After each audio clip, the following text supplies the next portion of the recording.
Bonjour à tous les participants de ce webinaire du 9 avril 2025. On est ravis de vous accueillir aujourd'hui. Pourquoi 9 avril 2025 ? Tout simplement pour faire un petit point par rapport à la loi qui est sortie, autorisant les syndics à envoyer par défaut en électronique les convocations assemblée générale et tout ce qui va être les mises en demeure en envoi électronique. Nous serons accompagnés de plusieurs participants qui vont se présenter juste après. Donc Caroline Drouard d'AR24, Maître Lionel Cos, député qui a supervisé la loi d'habitat dégradé. Vous nous entendez, Monsieur Cos? Il est peut-être pas encore arrivé. Non. Non. Il va nous rejoindre, ça ne saurait tarder. Maître Naudin, avocat spécialiste en immobilier. Un cabinet qu'on a sélectionné de nos clients, travail qui s'est mis à l'électronique et qui est représentatif, je pense, d'un cabinet classique. Et donc voilà, déjà je le remercie chaleureusement de pouvoir se rendre disponible aujourd'hui. On a prévu des questions que vous pouvez poser via un chat, donc n'hésitez pas à poser des questions. Si on arrive à y répondre, on le fera durant ce webinaire. Sinon, bien sûr, on reprendra contact avec vous pour vous donner les réponses adéquates. Voilà, je laisse la parole à Caroline. Caroline. Oui, bonjour à tous et merci Jonathan. Alors, simplement pour démarrer, donc je suis Caroline Drouard, responsable des partenariats pour AR24. En quelques mots, AR24, nous sommes une filiale du groupe La Poste. Nous existons depuis 2015 et nous sommes le leader et le spécialiste du recommandé électronique. Quelques chiffres clés, nous avons envoyé plus de 8 millions de recommandés en 2024 et nous comptons plus de 50 000 utilisateurs actifs. Le lien entre R24 et Edilink, c'est très simple. Donc, ça fait 8 ans qu'on travaille, qu'on a choisi pour router les avis électroniques et les lettres recommandées électroniques. On a choisi R24 comme partenaire qui dépend d'un groupe de K-Post. Donc, ça fait 8 ans. On est complètement interconnecté avec la solution AR24 en API. Donc, c'est complètement transparent pour vos clients. Mais ça nous permet de remonter, par exemple, des soucis d'adresse mail. Ça permet de refacturer directement les copropriétés en direct. On en reviendra après dans un autre débat. Et donc voilà. Donc nous, Edilink, vous avez vu la petite vidéo d'introduction. Donc on a 11 ans, on a dépassé nos 11 ans d'expérience. On a été créé en 2014. Aujourd'hui, on a fini fin 2024 à 5,8 millions de chiffre d'affaires pour environ à peu près 7 millions de plis envoyés par an. 450 clients syndics sur 450 clients au total et à peu près 400 clients syndics. Donc les clients syndics, ça varie de 2 immeubles, même un immeuble. On accompagne les créations, les personnes qui veulent tout de suite prendre les bonnes décisions et les automatismes pour externaliser leur courrier papier électronique. Donc, entre 3 immeubles et aujourd'hui, nos plus gros clients, on dépasse les 1200, 1300 immeubles sur des groupes un peu conséquents. Le travail, on a autant d'accompagnement sur les petits clients que sur les gros. C'est pas le même métier, mais voilà, on a l'habitude de gérer n'importe quelle typologie de clients. Nos avantages, avant de passer dans le vif du sujet, donc voilà, on est capable d'envoyer tout ce qui va être les convocations d'assemblée générale, procès-verbaux, les appels de fonds, relances, mise en demeure, appels travaux, tout ce qui va être les circulaires, les mailings. Voilà, notre métier, c'est transmettre du document. On met un point d'honneur à tout ce qui va être les envois de convocation, procès-verbal. Bonjour, Monsieur Cos. Bonjour. Bonjour. Monsieur le ministre, bonjour. Bonjour. Donc, on avait commencé, je poursuis. Donc, Monsieur Cos, donc, qui vient de nous rejoindre, qui a été à l'origine de la loi Habitat dégradé, proposant on va dire le mode d'envoi par défaut en électronique. Je dis pas de bêtises, je suppose. Très bien. Bon. Donc voilà, juste un petit focus par rapport à Edilink. Donc voilà, les convocations déposées avant 11 heures partent le jour même, distribuées donc dans les délais de la Poste. La facturation directement au SDC dans la limite de ce qui est autorisé, donc tout ce qui va être les frais d'affranchissement, d'acheminement, d'accord, ce que nous autorise la loi. Donc plus besoin de manipuler, de faire des avoirs, ce genre de choses. Facturation au réel. Et donc voilà, des interventions en moins. Et bien sûr, de l'accompagnement vers tout ce qui va être les envois numériques. Donc à l'époque, tout ce qui va être les campagnes de consentement, ce genre de choses. Aujourd'hui, on accompagne aussi les syndics, on en parlera après, sur ce que dit la loi par rapport au choix du copropriétaire de repasser au format papier. Donc, on accompagne aussi les syndics dans ce sens. Et donc, voilà. Concernant la loi du 9 avril, donc là, j'ai fini mon speech. Il y avait différentes questions qui reviennent systématiquement et je propose à Maître Nodin Maître Cos d'y répondre. Donc la loi du 9 avril, vous aviez le consentement qui était, avant le 9 avril 2024, le consentement était quelque chose d'obligatoire. Après le 9 avril, bon, le mode d'envoi électronique vient le mode d'envoi par défaut. C'est-à-dire que vous n'êtes plus obligé de demander le consentement, mais envoyer directement une convocation, un procès-verbal, une mise en demeure directement en avis électronique, tout simplement. Une question qui vient, on va rentrer dans le vif du sujet, a-t-on le droit de marger en tant que syndic sur un envoi en avis électronique? Voilà, ça c'était la première question qui se posait.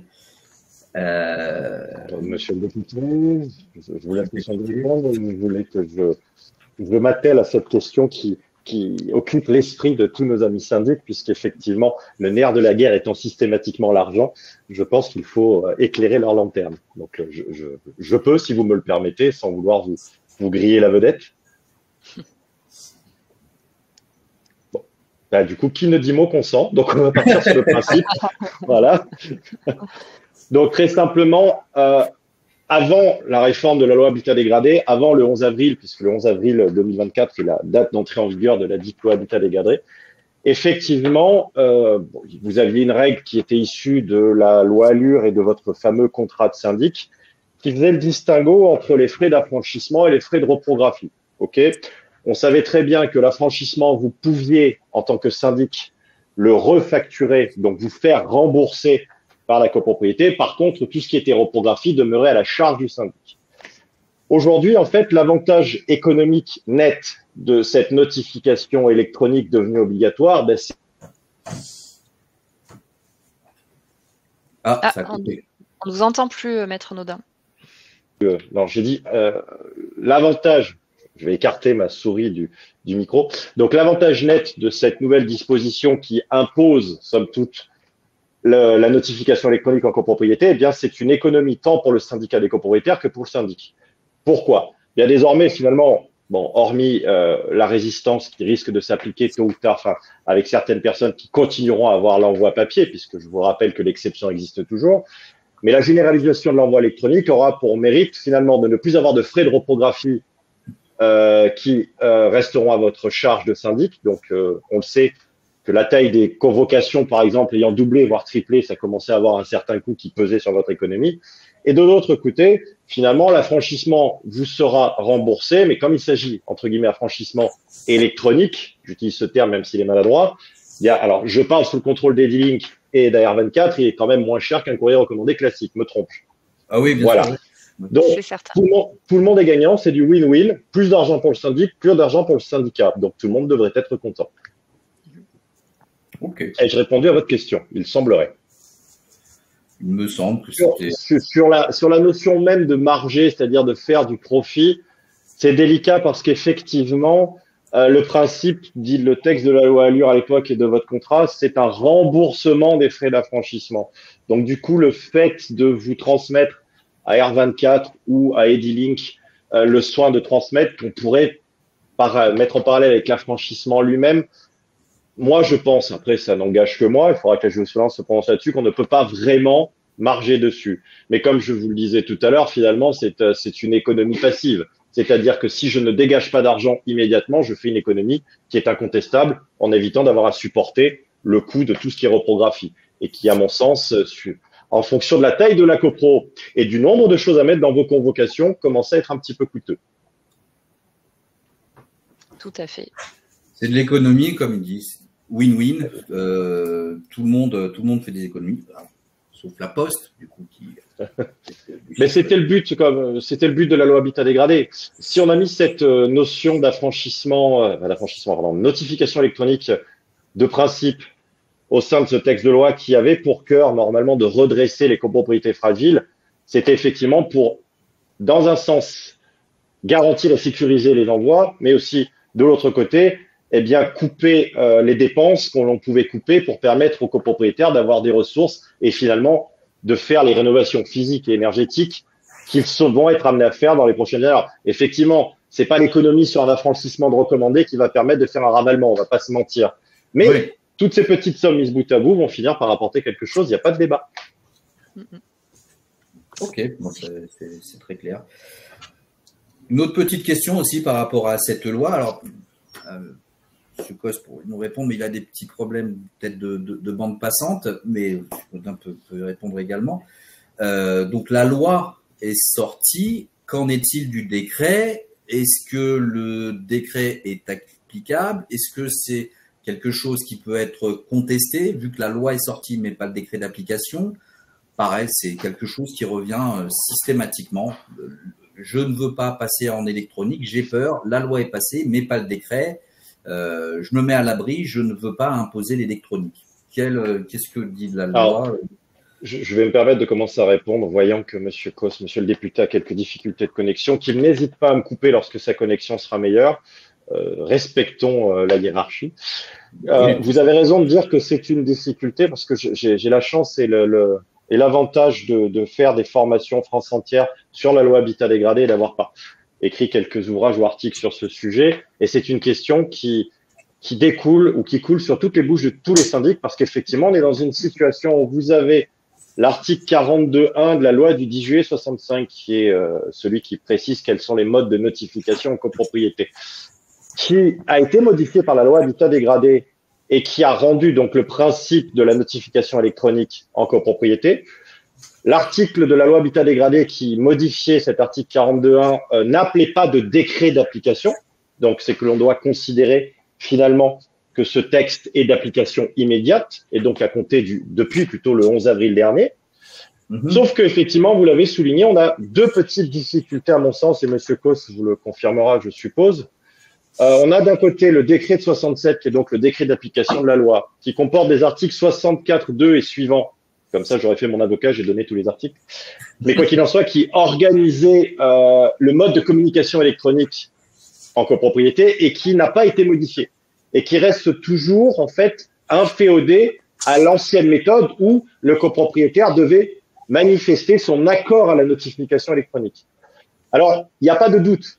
La plupart, à mon sens, des mentions de ce décret, des articles 64.2 suivants, ne vont pas forcément être modifiés. Tout ce qui est envoi d'un avis électronique informant le copropriétaire qu'il va recevoir un recommandé ou une notification électronique et ainsi de suite. Il y a des modalités qui vont rester les mêmes, il n'y a pas de débat. Mais il y en a d'autres qui vont nécessairement changer. Et donc, du coup, vous avez un petit peu, si vous voulez, cette décoordination, décorrélation entre un article de loi qui est d'application immédiate et un décret qui, lui, doit être modifié. Alors, il n'y a pas de doute là-dessus. Encore une fois, je parle sous le contrôle de M. Cos. Le décret devrait pas tarder. Donc, du coup, c'est un faux débat qu'on va avoir parce que c'est quelque chose d'important, d'urgent, qui devrait sortir pour unifier le débat. Mais cette situation, elle est inconfortable. Pour rappel, et vous m'excusez si je suis long, mais je suis avocat, hein, donc j'ai l'habitude de parler pendant des heures, donc n'hésitez pas à me couper. Pour rappel, si on s'en réfère au droit constitutionnel, une loi est d'application immédiate, sauf si elle renvoie un décret pour son application.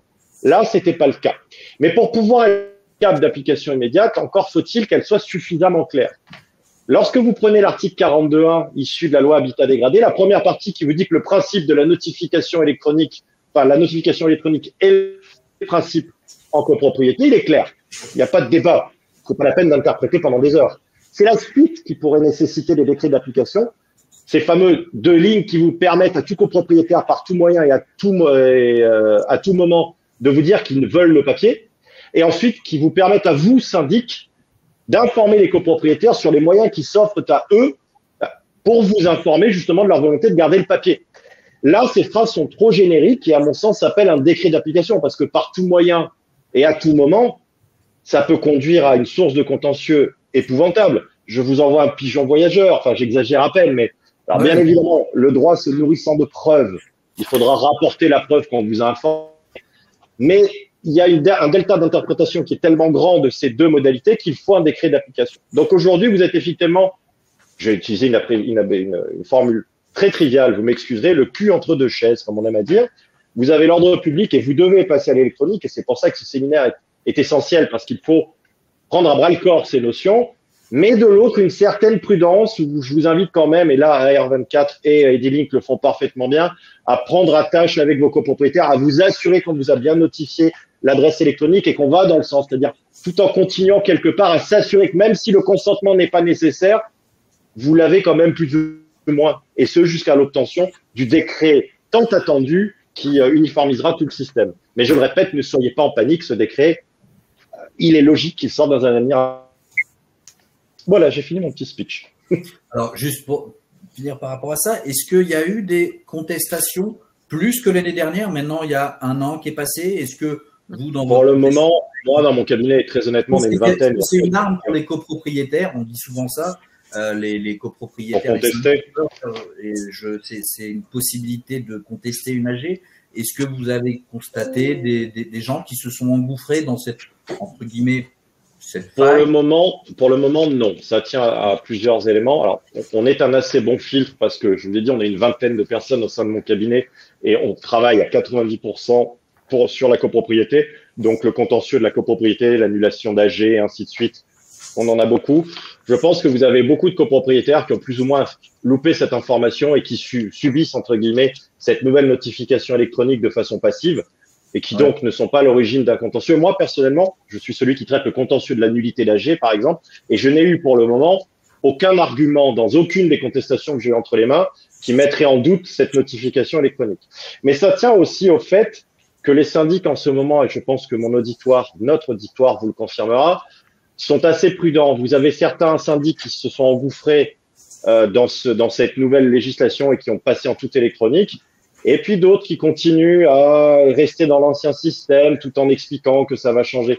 Donc peut-être que la multiplication attendue du contentieux n'a pas eu lieu, très simplement parce que cette révolution numérique n'a pas encore vraiment pris effet, à mon sens. D'accord. Bon, bah, c'est très clair. On va passer à prochaine slide. Donc là, c'est un petit peu, bon voilà, dans la continuité du bilan, 1 an après, l'évolution des habitudes. Donc on a sorti quelques statistiques. Donc la première, c'est nos statistiques Edilink. Donc la comparaison envoi papier, envoi électronique. Donc on était de janvier à avril 2024, c'est-à-dire avant la mise en place du décret. Donc Edilink envoyait 21% d'envois. Donc on parle uniquement convocation PV en avis électronique. De mai à décembre 2024, c'est-à-dire une fois que le texte est passé, mais tout frais, tout récent, on était à 29% d'électronique. Et donc de janvier à mars, donc là on est en plein dedans, c'est les chiffres vraiment tout frais. Là, aujourd'hui, Edilink, sur 100 convocations qui partent, 44% partent en électronique sur la globalité de nos clients. Okay, donc nous, on a voulu suivre un petit peu cette tendance. J'en parlerai à la fin par rapport à une offre qui s'adapte complètement à cela. Et dans nos prévisions, donc on est sur fin juin 2025, on devrait être entre 60 et 70%. La période d'envoi des convocations démarre là, c'est quelques semaines là, c'est-à-dire l'envoi pour les AG. Donc voilà, nous on a prévu 60-70% à juin 2025. Les stats, pardon, excuse-moi, Caroline. AR24, Caroline, je te laisse la parole, de commenter tout de suite. Si tu veux. Oui, merci Jonathan, mais très rapidement, tu as effectivement évoqué la partie D-Link par rapport à l'utilisation du recommandé électronique, de l'avis électronique. Côté R24, de manière un peu plus globale, là en fait, c'est vrai qu'on s'aperçoit évidemment d'une forte progression entre janvier 2023, de janvier à avril 2023 et de janvier à avril 2024, avec plus 65% en effet de progression concernant la vie électronique, et encore plus fortement de mai à décembre 2024, 90% par rapport à 2023. Des chiffres qui sont assez impressionnants. Hein. Alors, il n'y a pas plus de copropriété, enfin quasiment pas, mais voilà, il y a vraiment un changement d'habitude, de tendance. Donc ensuite, on a un petit focus par rapport au cabinet Rinaldi, donc qui est présent avec nous. On voulait vraiment avoir des gens du terrain, des syndics. Alors c'est un syndic que je connais bien, donc ils sont basés sur l'Est parisien. C'est ça, vous gérez combien d'immeubles, messieurs? 320 immeubles. Voilà, 320 immeubles. Ils étaient aux alentours de 200 et depuis qu'on travaille ensemble, ils sont passés à 320 immeubles. On leur laisse beaucoup plus de temps pour se développer. C'est ça, oui. C'est ça, à peu près. Oui. Donc, on avait échangé il y a quelques semaines ensemble. Donc, il faut savoir une chose, il y aura une statistique intéressante à sortir, c'est le taux d'électronique est différent d'une région à l'autre. Donc, sur l'Est parisien, on va avoir plusieurs catégories. Je vous parle sous votre contrôle. Donc, les copropriétaires sont des personnes, il y a pas mal de personnes âgées, sans que ce soit péjoratif. Donc, il y a des taux qui sont, entre guillemets, un petit peu plus bas que la moyenne nationale. Donc là, on voit un petit peu l'évolution. Donc, premier trimestre 2024, vous étiez à 38%. Vous êtes passé ensuite à 45, 44, 49%. Et là, donc les derniers chiffres tout frais qu'on a sortis, donc aujourd'hui, sur le premier trimestre, donc de janvier à mars 2025, vous êtes à peu près à 50%. 50% d'envoi d'électronique, 50% d'envoi papier. À savoir qu'on a, pareil, sur certaines zones, on a des syndics qui peuvent dépasser les 70, 80. Notre record, c'est un syndic qui a 90% d'électronique. Donc voilà, il faut, nous, on est là pour vous accompagner vers l'électronique avec tous les bénéfices que ça engendre, hein, les économies en termes les frais de reprographie et puis la livraison des convois qui se fait beaucoup plus rapidement pour respecter les délais. Est-ce que c'est quelque chose que vous êtes content de ces chiffres-là? Oui, puisque a priori, par rapport à la moyenne que vous avez montrée sur les slides précédentes, en fait, on serait au-dessus.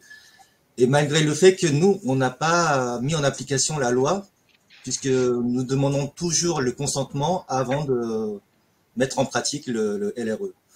Alors, on va venir justement à une question qui revient tout le temps. Donc, est-ce que le consentement a encore une utilité, Maître Naudin? Monsieur Cos m'a dit qu'il avait des gros problèmes de connexion, donc je ne pense pas qu'il puisse nous rejoindre. Le consentement, aujourd'hui, c'est un produit qui est toujours commercialisé par R24, Caroline? Alors oui, tout à fait, il l'est toujours. En revanche, il est vrai que par rapport à la vie électronique, il n'est quasiment plus utilisé, hein, soyons honnêtes, mis à part pour dans certains cas où il est nécessaire en fait de confirmer l'adresse mail du copropriétaire.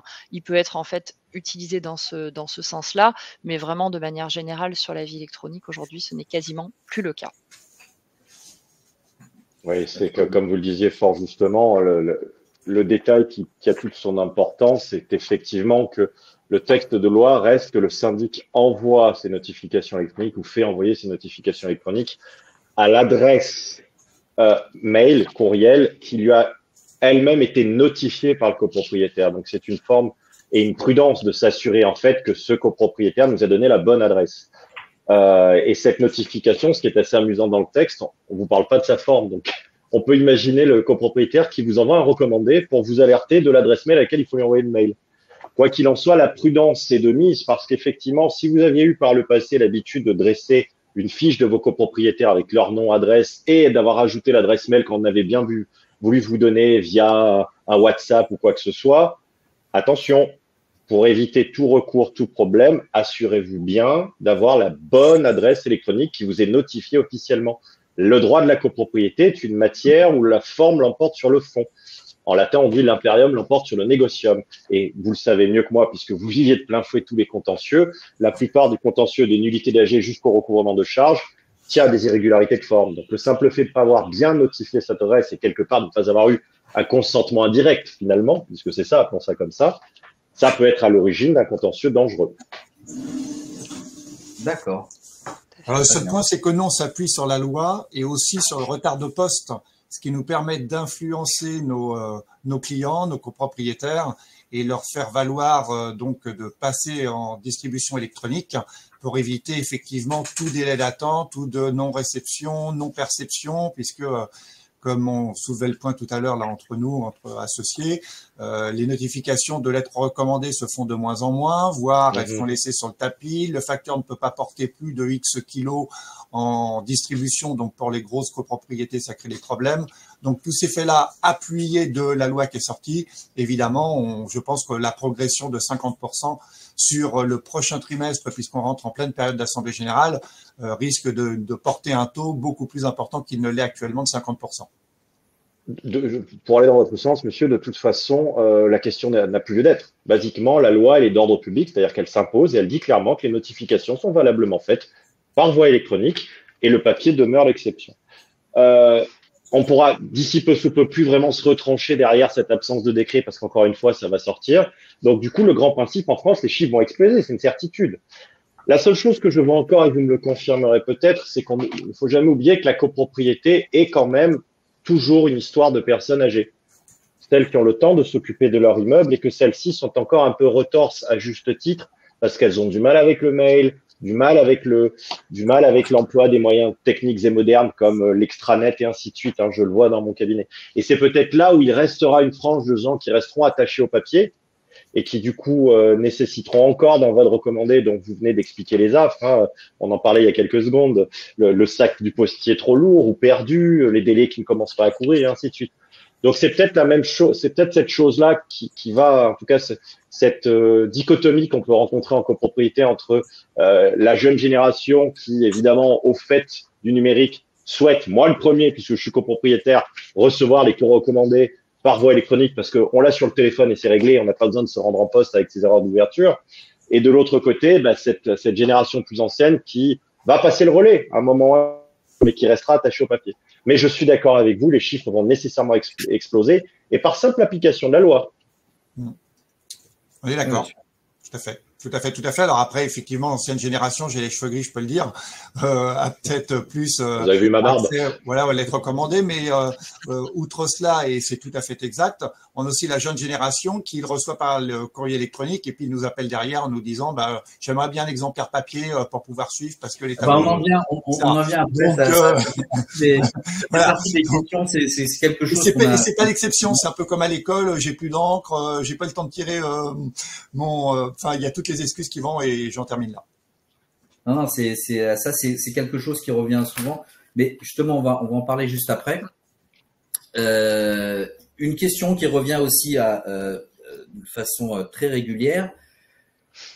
Vous envoyez un avis électronique pour une raison X ou Y, on va détailler. La convocation, le procès-verbal n'arrive pas dans la boîte mail du copropriétaire. Il arrive dans les spams. Donc, AR24, la principale, on va dire, préoccupation, c'est que les mails arrivent dans la boîte de réception, qu'ils ne tombent pas en spam. C'est pour ça qu'ils ont des gros investissements sur des serveurs pour justement montrer patte blanche pour que les mails soient correctement distribués. Mais on a un cas, par exemple, où vous avez des gens qui disent « Moi, j'en ai marre de recevoir un mail, je veux avoir que des choses importantes, je veux installer un logiciel comme Mail in Black ». Mail in Black, c'est un logiciel qui vous demande de vous autoriser, de vous authentifier pour envoyer un mail, pour éviter de se faire spammer. Donc la question, c'est AR24 envoie un avis électronique, le copropriétaire utilise un logiciel type Mail in Black est-ce que l'AG est contestable ou pas? Maître Noun. Alors là, encore une fois, un décret est louable, mais aujourd'hui, tel qu'on en est, on est obligé de s'en référer à ce qui existe dans le décret, qui, à mon sens, demeurera d'application, parce que c'est quelque chose qui n'est pas amené à changer. L'article 64.2 du décret de 67, qui précise les points de départ de délai dans les différentes notifications, notamment l'électronique, est assez clair. On vous dit que tous les délais, que ce soit les notifications, les mises en demeure qui sont prévues par le code de la copropriété, en matière de notification électronique, commencent à courir le lendemain de la transmission par le prestataire de services de confiance de qualité, vous, de l'avis électronique informant le destinataire d'un envoi électronique. Donc, vous connaissez mieux le système que moi. Vous envoyez un avis électronique dans lequel il y a un lien disant vous avez un recommandé électronique. C'est pas le recommandé électronique, c'est pas sa réception, c'est pas son ouverture, c'est la transmission. Donc, l'envoi du courrier électronique, simple courrier qui informe de l'existence d'un recommandé électronique. Je l'appelle comme ça, j'en suis désolé, mais c'est pour faire le distinguo. Donc, du coup, en fait, finalement, si malheureusement cet avis, il arrive dans Mail in Black ou dans les spams, vous, ce qui fera courir le délai, finalement, c'est le lendemain de l'envoi. Donc, basiquement, les délais légaux seront pleinement remplis.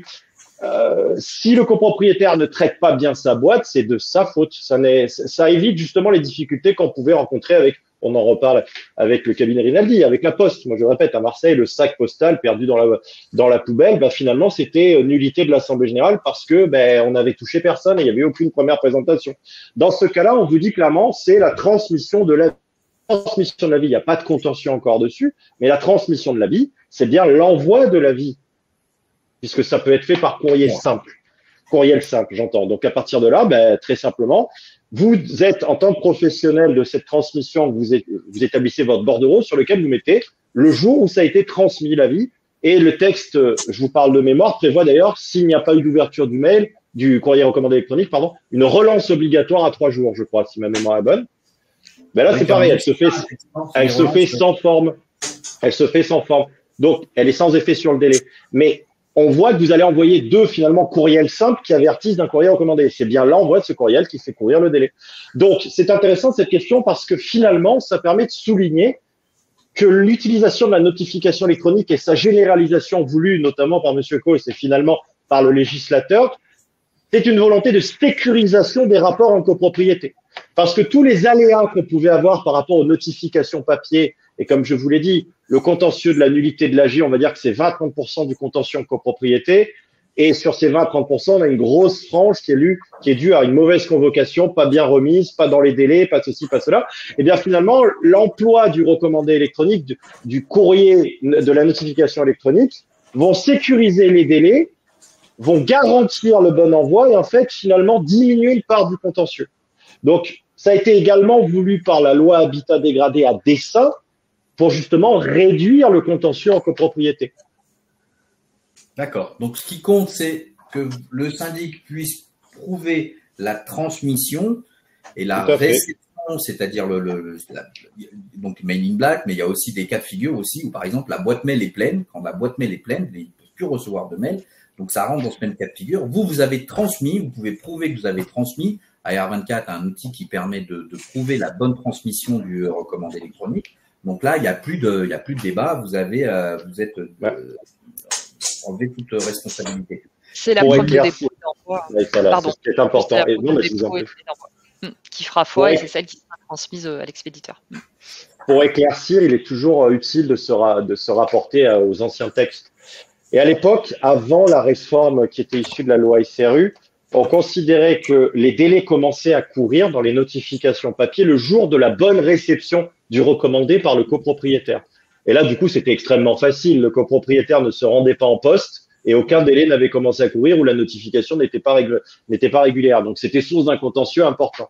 Donc, le législateur à l'époque, oui, c'est effectivement la loi SRU, si ma mémoire est bonne, de 2000, qui a modifié cette exigence en disant non, le délai commencera à courir non pas le jour de la réception du recommandé, mais le jour de la première présentation, donc du rose, par le facteur. On est dans la même logique et c'est d'ailleurs pour ça qu'on est allé vers la notification électronique parce que du coup, la garantie est encore plus certaine. Vous avez l'avis, je sais, j'ai eu du contentieux là-dessus. On a un avis que j'imprime, j'en suis désolé, même si on est au zéro papier. Quand j'ai une contestation, je le mets, voilà, ça a été ça a été transmis à telle date. Bon, bah, il l'a pas retiré, tant pis pour lui, ça a été bien transmis. Merci, au revoir. Justement, par rapport au délai, donc c'est pareil dans mon retour d'expérience, on n'a jamais deux fois les mêmes délais. Il y en a qui parlent de 21 jours, d'autres qui parlent de 23 jours. Il y en a qui comptent les samedis, dimanches, d'autres qui ne les comptent pas.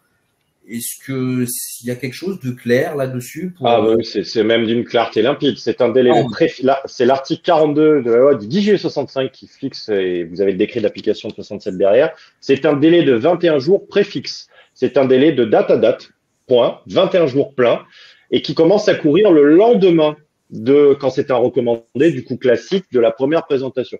Ce qui fait, par exemple, si vous voulez, en toute logique, si votre convocation est d'une date certaine, l'Assemblée générale doit se tenir 22 jours à minima après cette convocation. Parce qu'on commence à faire courir le délai de 21 jours, qui n'est pas discutable, sauf dans les cas d'urgence, mais c'est pas le sujet d'aujourd'hui. Bah, ce délai de 21 jours commence à courir le lendemain de la première présentation. Okay. Donc, en fait, on considère que 22 jours après, finalement, la convocation et la première présentation, l'Assemblée générale doit se tenir. C'est 21 jours pleins et entiers. On compte les jours fériés, on compte les dimanches. La seule hypothèse qui pourrait poser difficulté, c'est si ce 21e jour, donc la date butoir du délai, tombait un dimanche, un jour férié. Effectivement, ce serait automatiquement reporté le lendemain. D'accord. Il y a eu des contestations. Nous, on envoie donc des convocations partout dans le monde également, sur des propriétaires, des gens qui ont des propriétés en France, sur l'étranger. Est-ce qu'il y a des choses de prévues? Parce que si on a un propriétaire qui est basé à Hawaï, la poste peut être très performante, mais elle ne peut pas livrer en une journée. Est-ce que c'est contestable de la même façon, un propriétaire qui reçoit une assemblée générale? Je vais être franc, sur on va dire de l'Asie ou ce genre de choses. Ça peut être 5-6 jours avant. Ça pose des difficultés, on va pas se mentir, et je l'utilisais régulièrement quand j'étais pour copropriétaire pour contester. Qu'on soit clair, avant 2007, puisque c'est un décret de 2007 qui a changé la chose, la loi imposait à un copropriétaire d'élire domicile en France. Donc même s'il habitait à l'étranger, il fallait qu'il notifie au syndic un domicile, une domiciliation en France, pour éviter tout débat. Cette notion a disparu. Elle a complètement disparu, mais le délai de 21 jours reste le même que le type habite à Ouagadougou. Oui. Et j'adore le Burkina Faso, qu'on soit clair, ou qu'il habite en France. Donc, du coup, en fait, ce qui rend la compliqué quand vous faites de l'AR papier, bah, c'est finalement que vous devez tenir compte de la situation géographique de vos copropriétaires. Je vous prends un exemple tout bête que j'avais eu d'un copropriétaire qui voulait embêter son syndic et qui habitait à l'époque en terre de feu. Au sud de l'Argentine, si ma mémoire est bonne. Et eh bien, on avait tout fait. Et la convocation à 21 jours est arrivée 3 mois après la tenue de l'Assemblée générale. Et bien évidemment, c'est un motif de nullité puisqu'il a été convoqué irrégulièrement. D'accord. Donc, typiquement. D'où, encore une fois, l'exemple type, quand je vous disais tout à l'heure, sécurisation par la notification électronique, cette question-là n'entre plus en jeu, puisque finalement, il n'y a plus d'implantation physique à prendre en considération. Ok, bon, bah c'est super. On va passer maintenant, pardon, j'ai touché.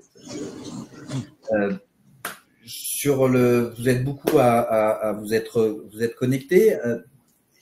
On voulait lancer un petit sondage sur vos habitudes ou les choses que vous voulez mettre en place par rapport en tant que syndic, sur ce que vous voulez, comment vous voulez gérer les avis électroniques.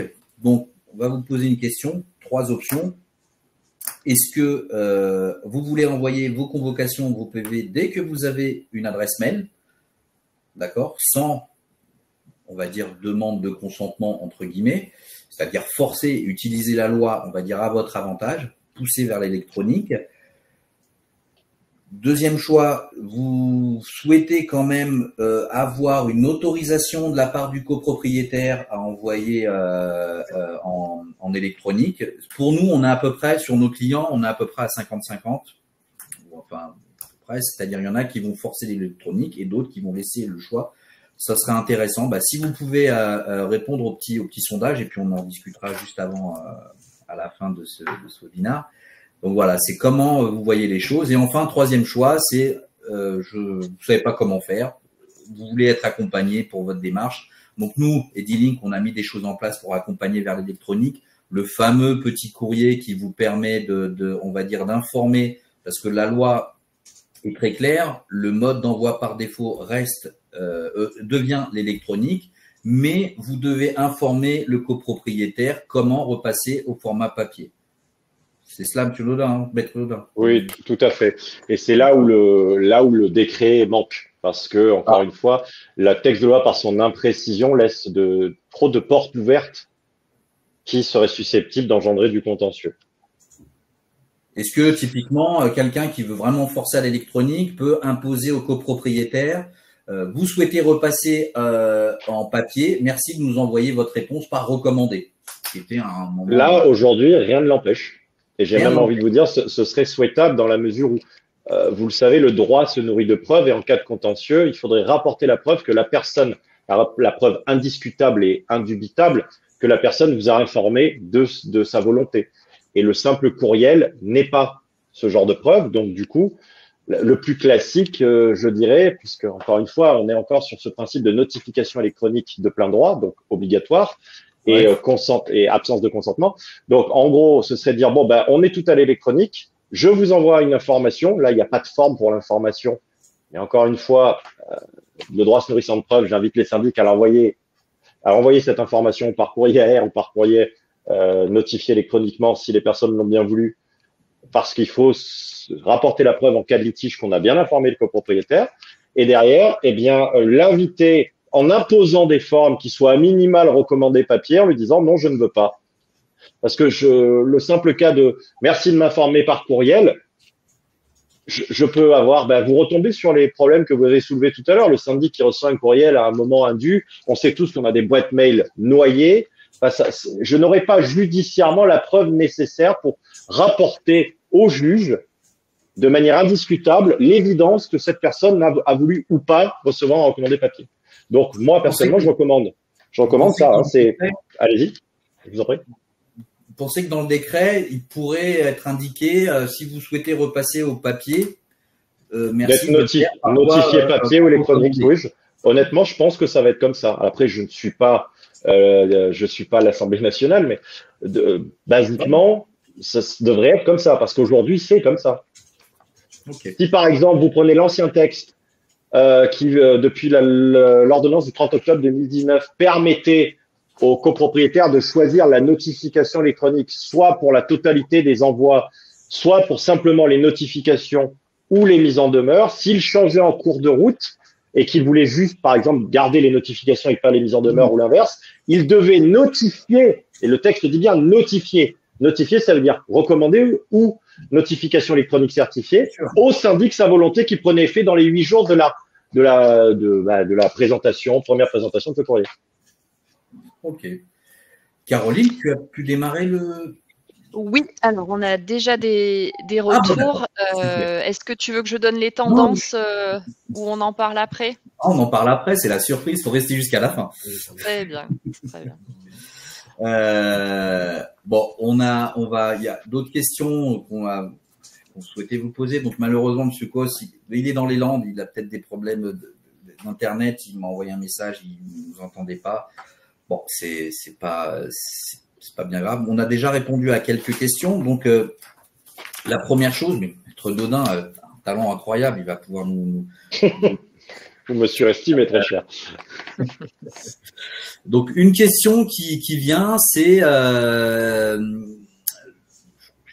poser le recommandé électronique ou l'avis électronique est-ce qu'un jour il pourrait être remplacé par du mail simple? On a déjà répondu à cette question. Est-ce que c'est les vertus de la répétition sont pas mal parce qu'il faut insister. Là, on parle de droit pur finalement et de procédure et la copropriété demeure une matière, je le répète, qui est formelle et processuelle. Lorsqu'on va avoir, on va me poser la question et la question se pose non pas quand tout se passe bien, parce que quand vous prenez une petite copro lambda qui est gérée par un syndic non professionnel et où toutes les discussions se font sur un coin de table, il n'y a pas de débat. C'est quand le pain cuit surgit, que le juge, parce que c'est inéluctablement le juge qui tranche le problème, qui va poser des questions et on va devoir lui rapporter la preuve inéluctable de la bonne notification du courrier recommandé, de la bonne notification de la convocation, de la bonne notification du procès verbal, de la bonne notification de la mise en demeure pour le recouvrement accéléré au fond. Et tous ces éléments, ben, il faut rapporter la preuve de leur bon envoi dans les bonnes formes à la bonne personne. Et bien évidemment, aujourd'hui, le courriel, bien non. Le courriel, il rapporte pas la certitude de l'identité de l'expéditeur, du récipiendaire et de la personne qui garantit entre les deux.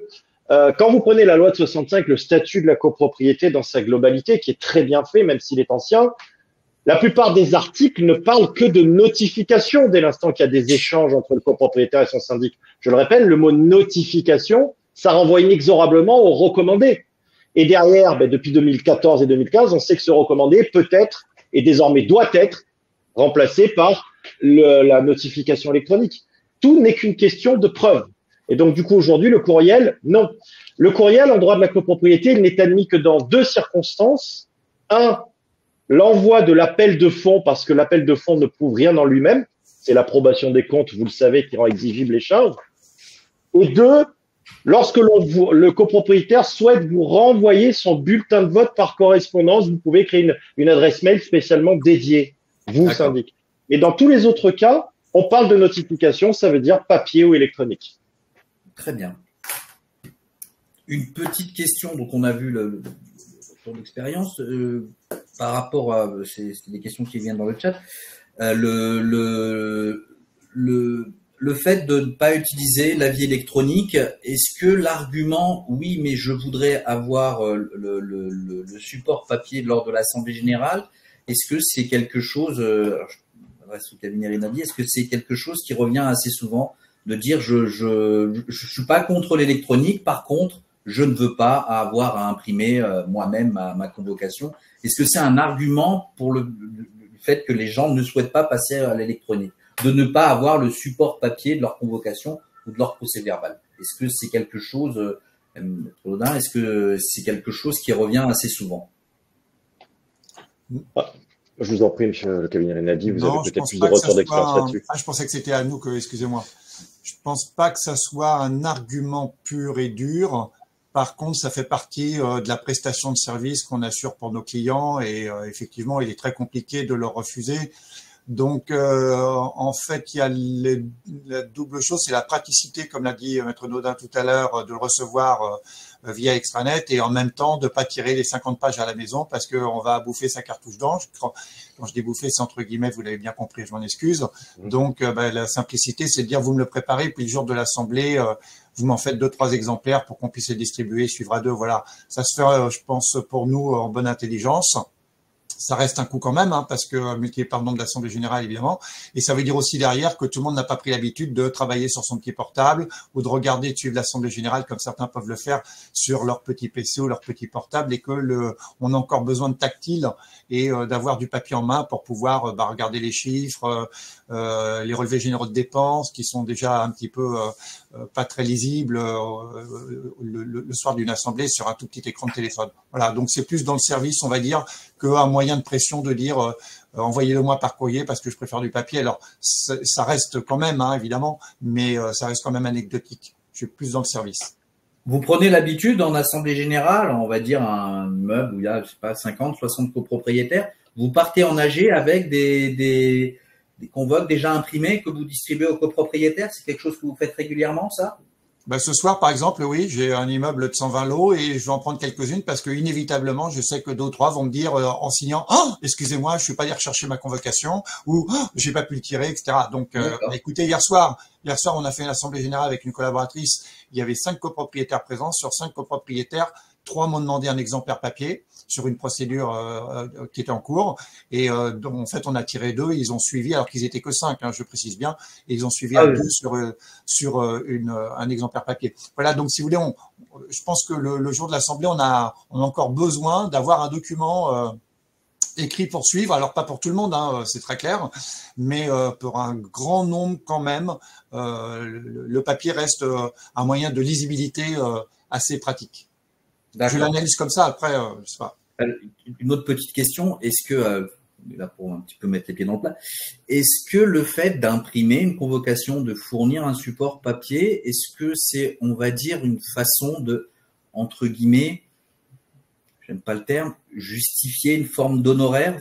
On a eu la remarque sur certaines choses, c'est-à-dire il y en a qui disent, moi j'ai besoin d'avoir, en tant que syndic, je facture des honoraires, c'est quelque chose.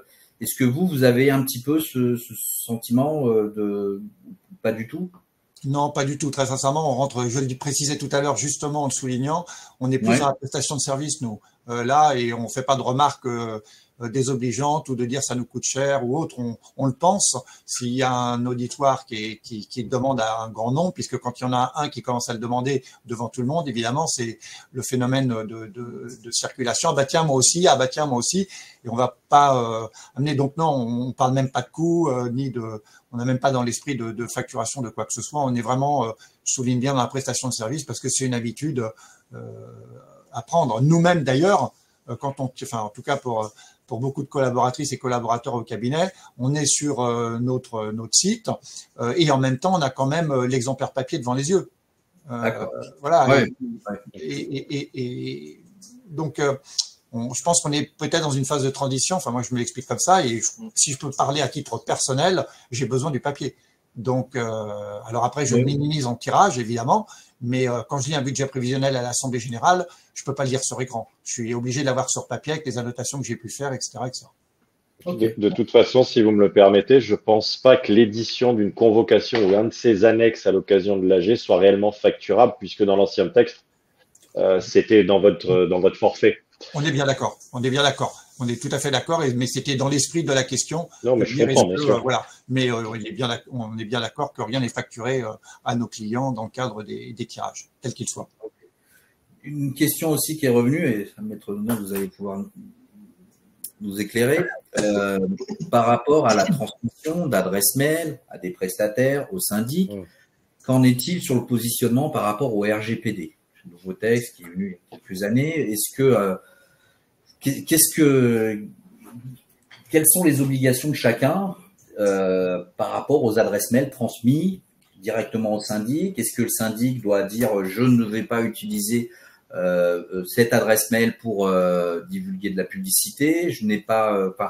Qu'est-ce que dit la loi? Est-ce qu'il y a des choses contestables sur la transmission d'adresses mail, donc de données personnelles? Clairement, le RGPD, donc la protection des données personnelles, qui est un texte de loi qui est très protecteur, en copropriété, le syndic est détenteur de ce registre et doit protéger les adresses mail qui lui sont fournies et les informations personnelles en général. Il y a eu plusieurs questions à ce sujet-là, et notamment celle qui vous intéresse le plus et qui nous intéresse le plus aujourd'hui, qui est la transmission de cette liste d'adresses courriels au prestataire certifié de confiance qui doit lui-même acheminer le courrier via voie électronique. Là, la question elle est évidente, il n'y a pas de problème. Le syndic peut totalement vous transférer cette liste. Le RGPD est totalement d'accord avec ça puisque ce traitement est conforme, comme le dit le texte, et plus précisément, je crois que c'est le chapitre 6, paragraphe 1 du RGPD qui permet cette transmission dans le cadre du traitement d'une obligation légale. Or là, le tout électronique devenant la norme, ça devient une obligation légale. Et le fait que le syndic vous transmette cette adresse courriel que vous garantissez à votre tour, puisque vous devenez destinataire et récipiendaire de cette obligation de protéger ces données personnelles, mais c'est pour ça que vous êtes un tiers certifié de confiance, ils peuvent complètement vous les transmettre. Les transmettre à d'autres personnes, bien sûr que non. Lorsque j'ai des copropriétaires, lorsque j'ai n'importe qui vous demande la liste des courriels, des adresses mail des copropriétaires aux fins de démarchage, bien évidemment, le copropriétaire peut pas les donner, le syndic ne peut pas les donner. Là, c'est couvert par le RGPD. Mais cette question, elle soulève un problème et justement, encore une fois, la nécessité d'un décret. Pourquoi? Parce que si l'acheminement entre le syndic et vous de cette liste des adresses courriels ne pose aucune difficulté en termes de RGPD, vous avez plein de textes au sein de la loi de 65 qui permettent, je prends l'exemple bête, l'article 8 du décret, l'article 17 de la loi de 65 qui permettent par exemple au président du conseil syndical de convoquer une assemblée générale en cas de carence du syndic, qui permettent à tout copropriétaire de convoquer une assemblée générale en cas de carence de syndic. Eh bien, ces deux personnes qui ne sont ni des professionnels de la copropriété, ni des professionnels certifiés de confiance, seront soumis, eux également, à l'obligation de notification électronique pour la pleine régularité de leur convocation. Comment vont-ils faire, puisque les syndics ne seront pas en droit, en tout cas aujourd'hui, ne sont pas en droit de leur communiquer la liste des adresses mail des copropriétaires. Donc on va se retrouver, par exemple, je prends le cas là, le plus simple, l'article 17 de la loi de 65 issue de la loi Macron permet à tout copropriétaire, lorsqu'il n'y a plus de syndic, de convoquer une assemblée générale pour élire un syndic. Le premier réflexe, c'est d'aller voir l'ancien syndic en lui disant « Tu peux me donner la liste des adresses mail, s'il te plaît, que je convoque ?» Et non, je suis désolé, tu n'es pas un tiers certifié de confiance et le RGPD me l'interdit. Du coup, on va se retrouver avec un copropriétaire qui ne peut pas convoquer, sauf avoir reçu la volonté de tous les copropriétaires d'être convoqués en papier. Donc, on est dans une sorte de zone grise où finalement la loi d'ordre public, la loi de 65 elle-même, dans sa disposition, n'est pas compatible avec cette obligation du tout électronique. Et il faudra à ce moment-là, bien évidemment, que le décret statue sur ces différents points. D'où la nécessité de ce fameux décret. Exactement. Bon, si je ne m'abuse, ce qui est quand même assez aberrant, c'est que la feuille de présence, elle est publique. Nous sommes bien d'accord. La feuille de présence est publique, mais la feuille de présence comprend nom, prénom, adresse postale, rien d'autre. On est bien d'accord, mais ça veut dire qu'on a le droit de diffuser l'adresse postale qui, quelque part, sont Ouais, mais l'adresse, je vous coupe, parce que cette question-là, souvent, je suis désolé, l'adresse postale, elle est librement accessible à toute personne. Vous faites un extrait de matrice cadastrale demandé au service des impôts fonciers, et dans la demi-journée, vous l'avez. C'est pour ça qu'elle n'est pas couverte par les RGPD. On est bien d'accord, mais elle est quand même moins sécurisée que, effectivement, une adresse mail qui reste une boîte électronique et qui ne touche pas la personne directement. Parce qu'il n'existe pas aujourd'hui de registre des adresses. Ça existera peut-être demain, mais aujourd'hui, ça n'existe pas. Bon. Dernière petite question, des questions qui reviennent souvent, peut-on refacturer, que ce soit en électronique ou en papier, tout ce qui va être le contentieux à la copropriété ou est-ce que c'est à la charge du syndic? C'est des questions qui reviennent souvent, on a à peu près, c'est pareil, sur du 50-50, il y en a qui vont soutenir mordicus que les frais d'envoi, par exemple, pour une mise en demeure en recommandé, peut être facturé à la copropriété et d'autres vont dire c'est inclus dans les honoraires du syndic. Est-ce que vous avez un élément de réponse à nous fournir? Les affranchissements sont remboursables au syndic, qu'on soit clair, ça demeure la règle. Donc, affranchissement, on l'entend par le sens large. Après, vous le savez, les mises en demeure et ainsi de suite, normalement, c'est dans le contrat de syndic, mais ça doit être mis à l'achat. Alors, c'est assez charmant comme question parce que là, vous ouvrez un débat qui dépasse un peu notre webinaire de ce matin, mais qui est intéressant. C'est que je prends la mise en demeure classique et je parle sous le contrôle et avec le partenariat du cabinet Rinaldi, s'il le veut bien. Vous allez faire une mise en demeure à un copropriétaire d'avoir à payer les charges. Votre premier réflexe, c'est que vous allez mettre cette mise en demeure à la charge du copropriétaire qui doit ses charges. On est d'accord. Et vous auriez raison, parce que le contrat de syndic vous le dit comme ça.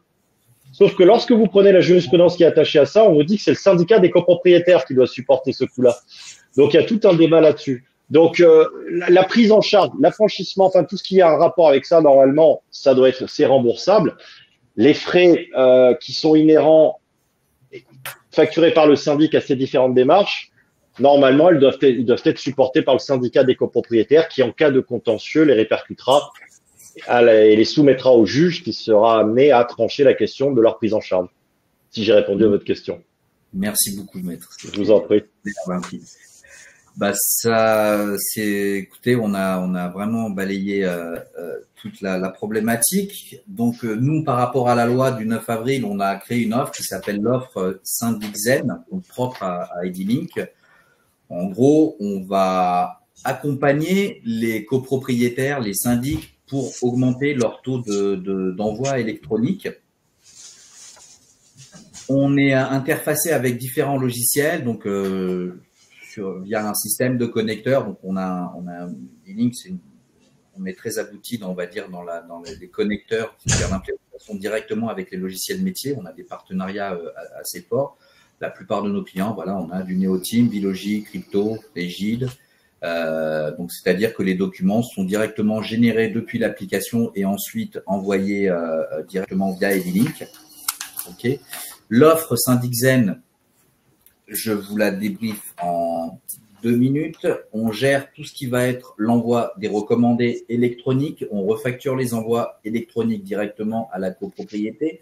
On fait monter votre taux d'électronique et toute la partie reliquat, c'est-à-dire des gens qui n'ont pas d'adresse mail ou qui ne veulent pas recevoir en format papier, tout simplement, nous, on propose de les prendre à notre charge. C'est-à-dire qu'on offre 70 pages par convocation, par copropriétaire, c'est-à-dire la convocation, l'élément physique, 20 pages par procès verbal, et ça, c'est pris en charge directement par Edilink. C'est une offre qu'on propose sans engagement de durée, un nombre d'envois illimité par copropriétaire. Pareil, on reste sur les envois des convocations et des PV, ce que vous déposez le lundi avant 11 h par le lundi. Par le lundi, et bien sûr tout le système de refacturation, c'est-à-dire qu'on va refacturer directement la copropriété, prélever la copropriété sur les montants d'affranchissement et d'acheminement. Voilà, on a sorti cette offre justement suite à la loi du 9 avril. On a eu un petit peu peur quand la loi est sortie parce que nous à la base on faisait beaucoup de papier et on a préféré faire une offre, on va dire entre guillemets, pour casser des codes, pour renverser la vapeur et dire voilà, on va pousser les gens à faire de l'électronique. Pour on va dire se moderniser, pour tous les avantages qu'on a vus durant ce webinaire. Donc voilà, on est capable d'accompagner les syndics vers l'électronique et la partie papier pris en charge par Edilink. Donc Convoque PV. Convoque PV, ça représente normalement 97% des budgets des budgets éditiques. Les 3% restants, ça va être de l'appel de fonds, ce genre de choses. Donc ça, c'est pas traité c'est pas traité. On gère les convoques et les PV. Les questions et les réponses. Est-ce que Caroline, au moment par rapport au sondage, qu'est-ce que ça dit Alors, en effet, pour aller vers la fin de notre webinaire, alors au niveau du sondage, donc je rappelle la question, souhaitez-vous imposer l'avis électronique pour vos notifications ou préférez-vous laisser le choix à vos copropriétaires? Donc, pour 48% des participants, donc ils envoient en version électronique dès lors qu'ils possèdent l'adresse mail. Pour 29% de nos participants, ils demandent l'avis des copropriétaires avant de les notifier. Et pour 24% d'entre eux, ils ne savent pas et ont besoin d'être accompagnés. Bon, ok. Eh ben, écoutez, avec plaisir, vous laissez dans le chat vos coordonnées, on pourra vous accompagner à ce niveau-là. Je regarde rapidement avant de clôturer s'il y avait des questions. Donc, on va répondre directement à vos questions. Je vous remercie vraiment du fond du cœur à tous pour ce webinaire. Je pense qu'on a bien échangé. Merci beaucoup, cabinet Rinaldi. Merci à vous.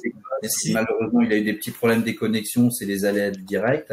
Et Maître Naudin, vous avez été vraiment extrêmement complet, clair. Voilà. Je vous remercie tous de votre attention. C'est bien la première fois que je remplace un député. Oh